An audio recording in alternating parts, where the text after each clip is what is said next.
మా నాన్న ఒంట్లో బాగోలేదు, ఆపరేషన్ అయ్యారు. కానీ వాళ్ళు పడుకోకుండా ఒక చోట వంటలేకపోతున్నారు. ఎందుకంటే వాళ్ళకి తిరగడం చాలా అలవాటు.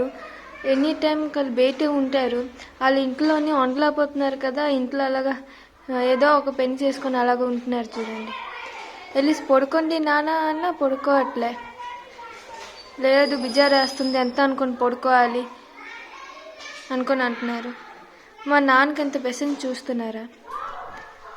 పడుకోండి నాన్న అంటే పడుకోవట్లే. వాళ్ళకి అలవాటు లేదు ఇంట్లో ఉండడం, ఎప్పుడైనా బయట ఉండడమే. మరి ఇంట్లో ఏదో ఒకటి చెయ్యాలి కదా అనుకొని కోస్తున్నారు. ఏదేదో ఫ్రిడ్జ్లో నుంచి తీసుకొని బట్టలు ఎండేసుకొని, ఎందుకు నాన్న నేను చేస్తానులే అంటే, లేదు నువ్వు ఉండు నేను చేస్తానండి. ఎందుకంటే వాళ్ళకి బోరింగ్ వేస్తుంది, వాళ్ళే చేసుకుంటున్నారు. ఐ లవ్ యూ నాన్న. మీలాంటి నాన్న నాకు దొరకరు. I'm very very lucky. Please God మా నాన్న